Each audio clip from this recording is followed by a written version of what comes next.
சங்கம வானொலி நேயர்கள் அனைவருக்கும் என்னுடைய அன்பின் வாழ்த்துக்கள். தேவன் தாமே உங்கள் யாவரோடும் கூட இருப்பாராக. சங்கம வானொலியை நடத்தி கொண்டிருக்கும் லேஸ்டி அண்ணா குடும்பத்தையும் சந்ததியும் தேவன் நிறைவாய் ஆசீர்வதிப்பாராக. இன்றைய நாளிலே நான் எடுத்துக்கொண்ட தலைப்பு கிறிஸ்துவின் வெளிச்சம். அங்கே சாயா 12:12 வசனத்திலே ஜாதிகளுக்கு ஒரு கொடியை ஏற்றி இஸ்ரவேலின் துரைதுண்டவர்களைச் சேர்த்து யூதாவில் சிதறடிக்கப்பட்டவர்களை பூமியின் 4 திசையிலிருந்து கூட்டுவேன் என்று சொல்லி வேதமங்களுக்கு கற்றுத் தருகிறது.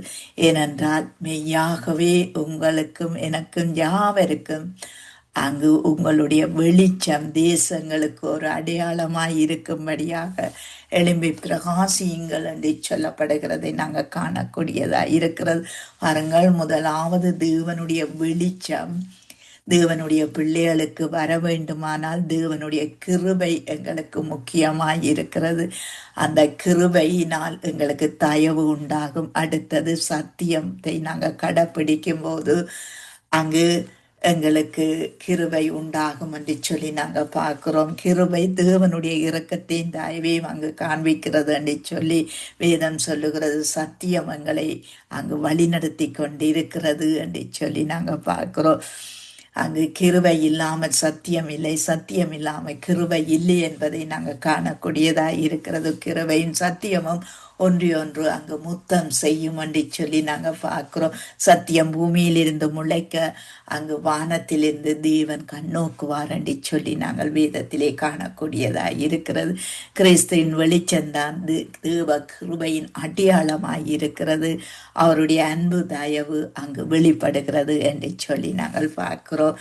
சங்கீதம் 88:14 வசனத்திலே சொல்லப்படுகிறது, நீதியின் நியாயமும் உடைய சிங்காசனத்தின் ஆதாரம் கிருபையின் சத்தியம் உமக்கு முன்பாக நடக்கும் என்று சொல்லி அங்கு வேதம் சொல்லுகிறது. பாருங்கள், நீதி என்றால் அங்கு தேவனுடைய நீதியாய் இருக்கிறது. தேவன் எங்களுக்கு கொடுத்த கற்பனை கட்டளை, இயேசு கிறிஸ்து வந்து கொடுத்த எங்களுக்கு சத்தியம், அந்த சத்தியத்தை அறிந்து சத்தியம் எங்களை விடுதலை ஆக்குறது தான் அந்த நீதியாக இயேசு கிறிஸ்துவாய் இருக்கிறார். அந்த நீதி என்னென்றால் அங்கு பாவம் என்னது என்பதையும் பரிசுத்தம் என்னது என்பதையும் எங்களுக்கு அறிவிக்கிறது தான் தேவனுடைய நீதி என்றது நாங்கள் காணக்கூடியதாய் இருக்கிறது. பாருங்கள், நீதி நியாயத்திலும் நாமும் நடக்கும்போது அங்கு சிங்காசனத்துக்கு ஆதாரமாய் இருக்கும் என்று சொல்லி வேதம் சொல்லுகிறது. அது என்னவென்றால் அங்கு யோவான் 1:9 உலகத்திலே வந்த எந்த மனுஷனையும் பிரகாசிக்கிற ஒளி, அந்த மெய்யான ஒளி, அந்த மெய்யான ஒளி இயேசு கிறிஸ்துவாய் இருக்கிறார். அவர் பூமியிலே அங்கு மனுஷனாய் வந்து அங்கு மனுஷனுக்காக செய்ய வேண்டிய காரியங்களை செய்து வரத்துக்கிலே இன்றும் எங்களுக்காக பேசிக்கொண்டிருக்கிறார். அந்த மெய்யான ஒளியாய் எங்களுக்குள்ளே வாசமாயும் இருக்கிறார் என்று சொல்லி நாங்கள் பார்க்கிறோம். ஏனென்றால் அவரை அறிந்து அவரை துதிக்கும் போது அவருடைய ஜனங்கள் பாக்கியம் உள்ளது என்று சொல்லி நாங்கள் பார்க்கிறோம். அவரை அறிகிற அறிவே நித்திய ஜீவன். எங்களுக்கு ஒரு எங்கள் ஜீவனை அவர் நித்தியமாய் எங்களுக்கு கொடுக்கிறதுக்கு நாங்கள் அவரை துதித்து அவரை நேசிக்கும் போது அங்கு அவராலே எங்களுக்கு எங்களுடைய முக பிரகாசமாகும், எங்கள் முகம் வெளிச்சமாயிருக்கும். அப்படி தேவனுடைய பிள்ளைகள் அப்படி நடப்பார்கள் என்று வேதம் சொல்லுகிறதை நாங்கள் காணக்கூடியதாய் இருக்கிறது. ஆகவே இந்த இயேசு கிறிஸ்துவை வார்த்தையினால் அங்கு சத்தத்திலே நாங்கள் நடக்கும்போது இருள் விலகும். இயேசுவுக்கு முன்னால் அந்த இருள் ஒன்றும் செய்ய முடியாது. ஆக வெளிச்சம் எங்களுக்குள்ளே வரும் என்பதை நாங்கள் காணக்கூடிய இந்த இயேசு கிறிஸ்துனால் ஆகாத காரியம் ஒன்றும் இல்லை. அவர் எல்லாவற்றையும் செய்ய வல்லமை படைத்தவர். இன்றைக்கு எங்கள் மனுஷராகிய எங்களுக்குள்ளே என்னென்ன இருள்கள் எல்லாம் வந்து நிற்கிறது, வந்து இருக்கிறது என்று சொல்லி நாங்கள் பார்க்கிறோம். பாருங்கள், சிலருக்கு வியாதி என்ற இருள், சிலருக்கு கடன் என்ற இருள், இப்படிப்பட்ட இருள்கள் மனுஷனை இன்றைக்கு நிறைத்திருக்கிறது. யுத்தம் என்ற இருள், அப்படியாய் பிரிவினை என்ற இருள் ஒவ்வொரு மனுஷனுக்குள்ளேயும் இன்றைக்கு நிறைந்திருக்கிறது. இந்த இருள் நிறைந்திருக்கிறபடியால் அவர்கள் வெளிச்சம் இன்னதென்று அறியாதிருக்கிறார்கள். அந்த வெளிச்சத்தை அவர்கள் அறிந்தார்கள், ஆனால் அவர்களுடைய இருள் அங்கு வெளிச்சமாய் மாறும் என்று சொல்லி நாங்கள் பார்க்கிறோம். பாருங்கள், இந்த இயேசு கிறிஸ்துவை நாங்கள் நேசிக்கும் போது அங்கு எங்களுக்குள்ளே என்ன வியாதியாய் இருந்தாலும் அகல அவர் வல்லவராய் இருக்கிறார். நாங்கள் அதுக்கேற்றபடி நடக்கும்போது அவைகள் எல்லாம் எங்களுக்கு வெளிச்சமாய் எங்களுக்கு வரும் என்று சொல்லி நாங்கள் பார்க்கிறோம். அவருடைய வெளிச்சம் எங்களுக்குள்ளே வரும்போது எங்கள் முகங்கள் பிரகாசிக்கும் என்று சொல்லி நாங்கள் பார்க்கிறோம். ஏனென்றால் அவருடைய நீதியினால் நாங்கள் கலி கூற முடியும் என்பதை வேதம் எங்களுக்கு சுட்டி காட்டுகிறது. பாருங்கள், சங்கீதம் 89வது சங்கீதம் 16வது வசனத்திலே 18வது வசனம் மட்டும் நாங்கள் பார்ப்போமாயிருந்தால், அவர்கள் உம்முடைய நாமத்தில் நாள்தோறும் கலிகொண்டு உம்முடைய நீதியால் உயர்ந்திருப்பார்கள் என்று சொல்லி நாங்கள் பார்க்கிறோம். ஏனென்றால் இயேசு கிறிஸ்து சொல்லுகிறார், நானே வழியின் சத்தியம் ஜீவனமாய் இருக்கிறேன், என்னை எல்லாமே என் பிதாவிடத்தில் ஒருவனும் வரான். அவரை நாங்கள் அண்டிக் கொள்ளும் போது அவருடைய நாமத்தை நாங்கள் நாள்தோறும் சேவிக்கும் போது, அதாவது இயேசு நாமத்திலே சத்துருக்களை ஜெயிக்கவும் எங்கள் பாவ இருளை எங்களை விட்டு அகற்றவும் அங்கு நாங்கள் தயவு பெற வேண்டியவர்களாய் இருக்கிறோம். ஏனென்றால் அவருடைய தயவினால் தான் எங்களுடைய கொம்பு உயரும். கொம்பு உயரும் என்றால் எங்கள் வாழ்க்கை உயரும். ஏனென்றால் அங்கு அங்கு பாவம் எங்களுக்கு மாற்றப்படும். பாவமாய் இருக்கிற இருள் மாற்றப்பட்டு எங்களுக்குள்ளே வெளிச்சம் வரும்போது தேவனுடைய மகிமையை நாங்கள் காணக்கூடியவர்களாய் இருப்போம். அதனால் தான் எங்கள் கொம்பு உயரும் என்று சொல்லி வேதம் சொல்லுகிறது. எங்கள் வாழ்க்கை உயரும். இயேசு நாமத்திலே ஜெயம் எடுக்கக்கூடியவர்களாய் நாங்கள் மாற்றப்படுவோம். ஏனென்றால் கர்த்தரால் எங்களுக்கு கேடகமும் இஸ்ரவேலின் பரிசுத்தர் எங்களுக்கு ராஜாமாய் இருக்கிறபடியினால் நாங்கள் எல்லா இடத்திலும் நாங்கள் பாதுகாக்கப்படுகிறோம். கேடகமாய் எங்களுக்கு முன்பாக ஒரு கேடகமாய் அவன் இருப்பார் என்று சொல்லி நாங்கள் பார்க்கிறோம். எங்களுக்கு ராஜாவாய் இருக்கிறார் இயேசு. எங்களுக்கு ராஜாவாயும் இருக்கிறார், ஆசாரியராயும் இருக்கிறார். ஆகவே அங்கு இன்று 2 காரியம் இருக்கிறபடியால் எங்களுக்கு கிருபை நிலை நிற்கிறது. அந்த கிருபையினால் வெளிச்சமும் எங்களுக்குள்ளே இருக்கிறது. பாருங்கள், இயேசு கிறிஸ்துவின் வெளிச்சம் அவருடைய கிருபையின் அடையாளமாய் இருக்கிறது. அந்த வெளிச்சத்தை நாங்கள், அந்த மெய்யான ஒளியை நாங்கள் பற்றி பிடிக்க வேண்டியவர்களாய் இருக்கிறோம்.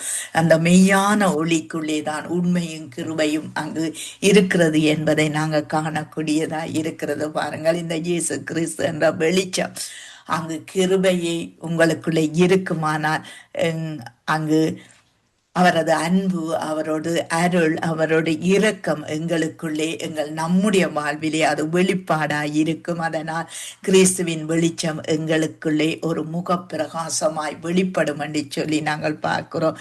2வது காரியம், கிறிஸ்துவின் வெளிச்சம் இருளை நம்மை விட்டு அகற்றி உலகத்திலே நம்மை பாதுகாக்கிறது என்று சொல்லி நாங்கள் பார்க்கிறோம். பாருங்கள், 3வது காரியம், நாங்கள் கிறிஸ்துவை ஏற்றுக்கொண்டார் அவருடைய வெளிச்சம் மட்டுமல்ல, அவருடைய அன்பு மட்டுமல்ல, நீதியின் பிள்ளைகளாய் கூட நாங்கள் வாழலாம் என்று சொல்லி நாங்கள் பார்க்கிறோம். எங்களை அவர் நீதியின் பிள்ளைகளாய் மாற்றுகிறார். ஏனென்றால் தேவ நீதியை பின்பற்றுவர்களுக்குள்ளே தேவனுடைய வெளிச்சமாகிய இயேசு கிறிஸ்துவின் வெளிச்சம் எங்களுக்குள்ளே வருகிறது. அந்த வெளிச்சத்துக்குரியவர்களாய் நாங்கள் வாழும்போது அவருடைய அன்பிலே, அவருடைய நீதியிலே, அவருடைய நியாயத்திலே நாங்கள் அங்கு நிற்கக்கூடியவர்களாய் இருப்போம். ஏனென்றால் அறியாமை என்ற இருள் எங்களுக்கு வெளிச்சத்தை கொடுக்கும் என்று சொல்லி நாங்கள் பார்க்கிறோம். அநேகத்தை நாங்கள் அறியாததினால் அது எங்களுக்கு இருளை போல் இருக்கிறது. ஏனென்றால் உங்கள் வியாதி எப்பேற்பட்ட வியாதியாய் இருந்தாலும் அதை குணப்படுத்துறதுக்கு ஆண்டவராய் இயேசு கிறிஸ்து இருக்கிறார். அவரை நீங்கள் கேட்கும் போது, அவரிடத்திலே அண்டும் போது, அவருடைய இரத்தத்தில் கழுவப்படும் போது, அங்கு பாவ இருள் உங்களை விட்டு அகலும் போது, அந்த அந்த வியாதியின் இருள் எந்த எப்பேற்பட்ட இருளாக இருந்தாலும் உங்களுக்குள்ளே அது அகன்று போகும் என்று சொல்லி நாங்க பார்க்கிறோம். ஏனென்றால் தேவனுடைய நீதி உங்களுக்குள்ளே இருக்கிறபடியா, அந்த நீதியே இயேசு கிறிஸ்துவாய் இருக்கிறபடியா, இவைகள் எல்லாம் அவருடைய கிருபையினால் எங்களுக்கு உண்டாகும். நாலாவது காரியம், பரிபூரண கிருபையை அளிக்கிற தேவனாய் இருக்கிறார். ஏனென்றால் இயேசு கிறிஸ்துவுக்குள் பரிபூரணமும் கிருபையும் அங்கு இருக்கிறது. அது எங்களுக்கு தர வல்லவராய் இருக்கிறார். ஏனென்றால் அவர் கிருபையின் மேல் கிருபை பெற்றிருக்கிறார். அந்த கிருபையின் மேல் கிருபையை எங்களுக்கு தந்திருக்கிறார். நாங்களும் பெற்றுக்கொண்டு அவருக்கு தகுதியுள்ள பிள்ளைகளாய் நாங்கள் இருக்க வேண்டும். ஏனென்றால் கிருபை என்றால் என்ன, தேவ கிருபை என்றால் என்ன, தகுதி இல்லாத எங்களை தகுதிப்படுத்தி வைத்திருக்கிறார். அதுதான் தேவ கிருபை. ஆதாம் ஏவாள் வீட்டிலே அந்த பாவம் எங்களுக்குள்ளே வந்தது, பயம் எங்களுக்குள்ளே வந்தது. அதில் இருந்து எங்களை விடுதலையாக்கி விடுவித்து இன்றைக்கு தன்னுடைய பிள்ளையாய் மாற்றி இருக்கிறார். அவர் பிள்ளையாய் மாற்றின மட்டுமல்ல, தனக்குள்ளே இருக்கிற அத்தனை காரியத்தை தன்னுடைய பிள்ளைகளுக்கு கொடுத்தும் வைத்திருக்கிறார். அவருடைய வெளிச்சம் எங்களுக்குள்ளே பிரகாசிக்கிற ஒரு உயிராய் அங்கு வல்லமையாய் இருக்கிறதை நாங்க காணக்கூடியதாய் இருக்கிறது. பாருங்கள், ஐந்தாவது காரியம், தேவ பக்தி உள்ளவர்களாய் நாங்கள் இருக்கும்போது அவர் எங்களை வந்தடைகிற தேவனாய் இருக்கிறாய். என்ற தேவ பக்தி எங்கள் இயேசு கிறிஸ்துவினால் எங்களுக்கு கொடுக்கப்பட்ட பரிசாய் இருக்கிறது என்று சொல்லி நாங்க பார்க்கிறோம். தேவ கிருபை நமக்காக எல்லா வெற்றியும் செய்து முடித்தது. அந்த இயேசு கிறிஸ்துவாகிய அந்த நீதி அவர் எங்களுக்காக எல்லாவற்றையும் செய்து முடித்தார். ஆகவே நாங்கள் நல்ல மனுஷராய் இருக்க வேண்டும் என்று வேதம் சொல்லுகிறது. நல்ல மனுஷனுடைய நடைகள் கர்த்தரால் உறுதிப்படும் என்று சொல்லி வேதம் சொல்லுகிறது. பாருங்கள், நீதியிலே இருக்கிற மனுஷன் அவருடைய கொம்பு உயரும் என்று சொல்லி நாங்க பார்க்கிறோம். பாருங்கள், நாங்கள் அவருடைய வெளிச்சத்திலே கிருபை பெறுகிறோம். அங்கு அவருடைய வெளிச்சத்திலே நாங்கள் பாதுகாக்கப்படுகிறோம். அவருடைய வெளிச்சத்திலே அவருடைய பிள்ளையாய் நாங்கள் இருக்கிறோம், நீதியின் பிள்ளைகளாய் இருக்கிறோம். அவருடைய வெளிச்சத்திலே பரிபூரண கிருபையும் அங்கு தேவபக்தியும் உள்ளவர்களாய் இருக்கிறோம் என்று சொல்லி நாங்க பார்க்கிறோம். பாருங்கள், நாங்கள் எங்களுடைய விசுவாச தந்தையாகிய ஆபிரகாமை குறித்து நாங்கள் பார்ப்போமா இருந்தார். அவர் செல்ல சீமானாய் இருந்தார் என்று சொல்லி நாங்கள் பார்க்கிறோம். ஏனென்றால் அவர் செல்வத்தோடு கூட மகிமையும் பொருந்தி இருந்தார். அதனால் தான் அவருக்கு செல்ல சீமான் என்று பேர் வந்திருக்கிறது. ஏனென்றால் ஜனத்திலே அவர் தெரிந்து கொள்ளப்பட்டவராயிருக்கிறார்.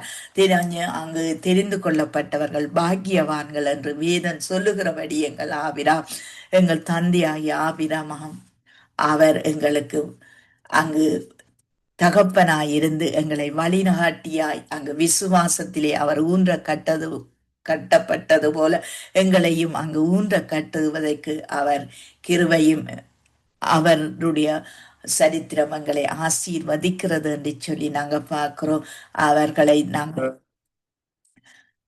இந்திய நாட்களிலே எங்கள் தேவனுடைய ஜனங்களை தேவன் சேர்க்கிற நேரமாய் இருக்கிறது. ஏனென்றால் அவருடைய நாட்கள் மிக சீக்கிரமாய் இருக்கிறபடியால் நாங்களும் துரிதமாய் செயல்பட வேண்டியவர்களாய் இருக்கிறோம். ஜனத்திலே தெரிந்து கொள்ளப்பட்டவர்கள் பாக்கியவான்கள்.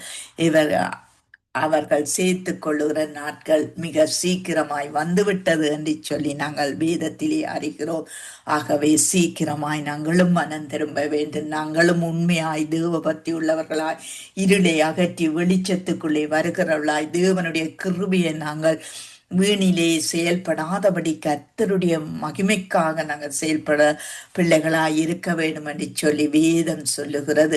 பாருங்கள், சங்கீதம் 89:20 என் தாசனாகிய தாவீதை கண்டுபிடித்தேன், என் பரிசுத்த தைலத்தினால் அவனை அபிஷேகம் பண்ணினேன் என்று சொல்லி நாங்கள் பார்க்கிறோம். பாருங்கள், முதலாவது தாவீதை ஆண்டவர் கண்டுபிடித்தார் என்று சொல்லி நாங்கள் பார்க்கிறோம். இரண்டாவது பரிசுத்த பர்வதத்தில் அவரை வைத்தார் என்று சொல்லி பார்க்கிறோம். மூன்றாவது காரியம் பரிசுத்த தைலத்தினால் அவர் அபிஷேகம் பண்ணினார் என்று சொல்லி நாங்கள் பார்க்கிறோம். அதனால் அவருடைய கை அங்கு உறுதிப்பட்டது என்று சொல்லி அவருடைய புயம் அவனை பலப்படுத்தினது என்று சொல்லி வேதம் சொல்லுகிறது. பாருங்கள், அவரை தேவன் தன்னுடைய பலத்தினால் நிரப்பி புயத்தினால் உறுதியாக்கினார் என்று சொல்லி நாங்க பார்க்கிறோம். ஏனென்றால் தேவனுடைய மனுஷனாகிய அபிஷேகம் பண்ணப்பட்டவர் நீங்களும் நானும் தான். ஆகவே சத்துரு நெருங்காது அங்கு காக்கிற தேவனாய் இருக்கிறார். பகைஞர்களுக்கு முன்பாக ஜெயிக்க வைக்கிற தேவன் எங்கள் தேவன். நியாய கேட்டு மகனுக்கு முன்பாக நாங்கள் ஒடுங்குவது இல்லை என்று சொல்லி வேதம் சொல்லுகிறது. அங்கு உண்மையையும் தேவ கிருபையும் அவனோடு இருக்கும் என்று சொல்லி நாங்க பார்க்கிறோம். பாருங்கள், தேவன் தாவீதை கண்டுபிடித்தது போல இப்பொழுது எங்களை கண்டுபிடித்திருக்கிறார், அழித்திருக்கிறார், தெரிந்து கொண்டிருக்கிறார். அவர் தன்னுடைய பரிசுத்த பர்வதத்திலே கொண்டு வந்து நிறுத்தி இருக்கிறார். அவருடைய ஆலயத்திலே நாங்கள் நிறுத்தப்பட்டவர்களாய் தூண்களாய் நிற்க ஆண்டவர் உதவி செய்து கொண்டிருக்கிறார். அது மட்டுமல்ல, அவர் பரிசுத்த தைலத்தினால் எங்களை அபிஷேகம் பண்ணினார். அந்த அபிஷேகம் எங்களை எல்லாவற்றையும் வழி நடத்துகிறது. அவராலே பெற்ற அபிஷேகம் உங்களில் அங்கு பலப்பட வைக்கிறது என்று சொல்லி நாங்க பார்க்கிறோம். தாவீதை பொறுத்தவரையில் அவனுடைய கையை உறுதியாக்கி அங்கு பலத்தினால் நிரப்பி புயத்தினால் உறுதிப்படுத்தினார் என்று சொல்லி வேதம் சொல்லுகிறது. அப்படி அபிஷேகம் பண்ணப்பட்டவன் மேல அந்த சத்துரு அங்கு நெருங்காது, பகைஞர்களுக்கு முன்பாக அங்கு பகைஞர்களுக்கு முன்பாக வெட்கப்பட விடாது என்று சொல்லி நாங்க பார்க்கிறோம். அப்படியே எங்களையும் ஆண்டவர் வைத்திருக்க வல்லவராய் இருக்கிறார். பாருங்கள், சங்கீதம் 89:21, 24 அங்கு தாவீதை அபிஷேகம் பண்ணினார். அபிஷேகம் பண்றவனுக்கு முன்பாக என்னென்ன இருக்கும் என்பதை வேதம் எங்களுக்கு சுட்டி காட்டுகிறதை இப்பொழுது நாங்கள் வாசிப்போம். என் கை அவனோடே உறுதியாய் இருக்கும், என் புயம் அவனை பலப்படுத்தும். சத்துரு அவனை நெருங்குவதில்லை, நியாய கேட்டின் மகன் அவனை ஒடுக்குவதில்லை. அவன் சத்துருக்களை அவனுக்கு முன்பாக மடங்கடித்து அவனை பகைக்கிறவர்களை வெட்டுவேன் என்று சொல்லி என் உண்மையையும் என் கிருபையையும் அவனோடு இருக்கும், என் நாமத்தினால் அவன் கொம்பு உயரும் என்று சொல்லி நாங்கள் பார்க்கிறோம். ஒரு அபிஷேகம் பண்ணப்பட்ட ஒரு மனுஷனை இலகுவாய் மற்றவர்கள் சேதப்படுத்த முடியாது, உலகத்தார் சேதப்படுத்த முடியாது. நாங்கள் தேவனுடைய பிள்ளையாய் தெரிந்து கொள்ளப்பட்டவர்கள், அபிஷேகம் பண்ணப்பட்டவர்கள். அந்த ஜனத்துக்கு முன்பாக யாரும் எதுவும் செய்ய முடியாதபடி இந்த ஆண்டவராய் இயேசு கிறிஸ்துவின் தத்தமங்களை நாளுக்கு நிமிஷத்துக்கு கழுவி கொண்டிருக்கிறது. இயேசுவின் நாமத்தினால் எங்கள் கொம்புகள் உயருகிறது. கொம்பு என்று சொல்லும் போது எங்களுடைய வாழ்க்கை இயேசு கிறிஸ்துவினால் அங்கு உயரும் என்று சொல்லி நாங்கள் பார்க்கிறோம்.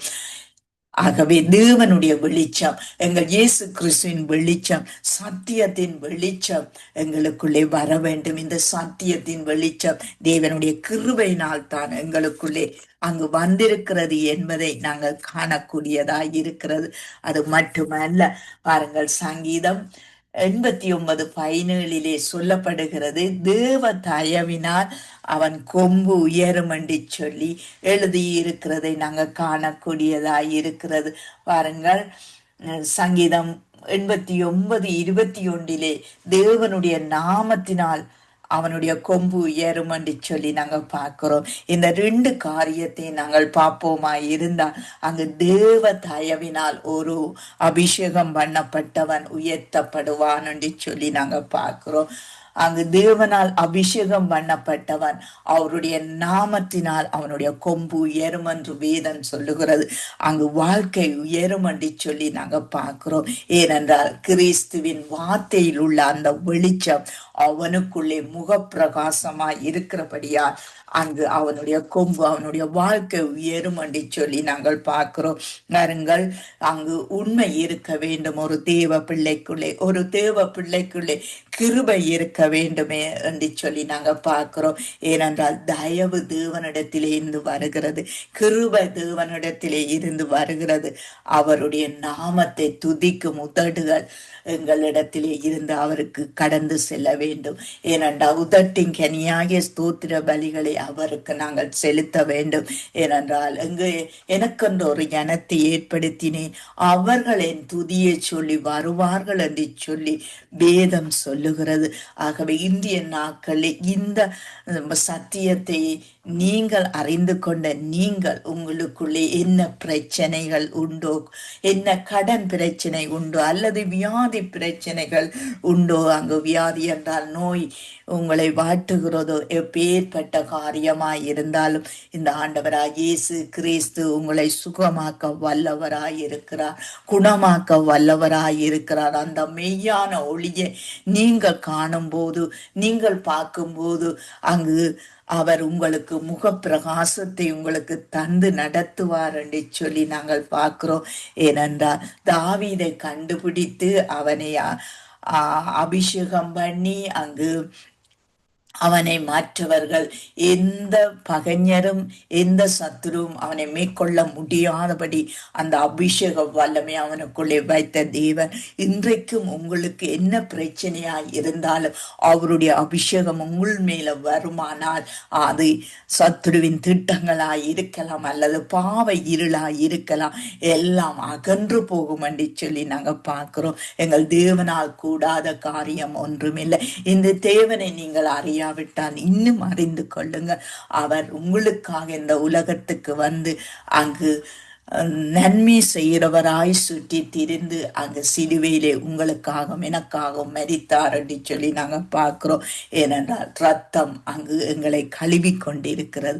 சிலுவையிலே சிந்தப்பட்ட ஒவ்வொரு துளி ரத்தமும் எங்கள் இருதயங்களையும் சிந்தைகளையும் எங்கள் பாவப்பட்ட மனிதராக இருந்த எங்களை கழுவி கொண்டிருக்கிறபடியா நாங்கள் இன்றைக்கு சுத்தம் உள்ளவர்களாய் பரிசுத்தம் உள்ளவர்களாய் பரிசுத்த சந்ததியாய் வாழ்ந்து கொண்டிருக்கிறோம். அவருடைய பரிசுத்த தைலத்தால் அபிஷேகம் பண்ணி கொண்டிருக்கிறார்.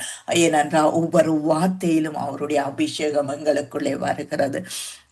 அந்த அபிஷேகம் வருகிறதுனால் எங்களுக்குள்ளே இருக்கிற பயங்கள், எங்களுக்குள்ளே இருக்கிற வியாதிகள், எங்களுக்குள்ளே இருக்கிற அத்தனையே அவர் துரத்திவிட வல்லவராய் இருக்கிறார்.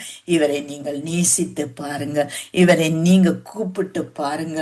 இவர் தம்மை நோக்கி கூப்பிட யாவருக்கும் அவர் அருகில் இருக்கிறார் என்று சொல்லி வேதம் சொல்லுகிறது.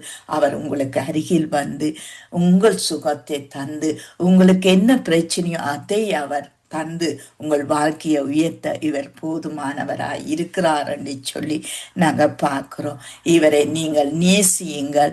இவருடைய அன்பு பெரிது, அங்கு அளவிட முடியாது. இவருடைய ஆழம் அங்கு யாராலும் தெரிந்து கொள்ள முடியாது என்று சொல்லி நாங்கள் பார்க்கிறோம். ஏனென்றால் வானத்தையும் பூமியையும் படைத்த கர்த்தர் இவர்தான்.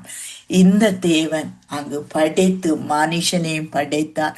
எங்களை தனியே படைக்கவில்லை. எங்களுக்கு உண்டான எல்லாவற்றையும், எங்களுக்கு தேவையான எல்லாவற்றையும் அவர் படைத்து கடைசியாக எங்களையும் படைத்து அங்கு அது மட்டுமல்ல, அவர் ஆதாமுக்கு ஏற்ற துணியாகி ஏவாளையும் கூட அவர் படைத்தார்.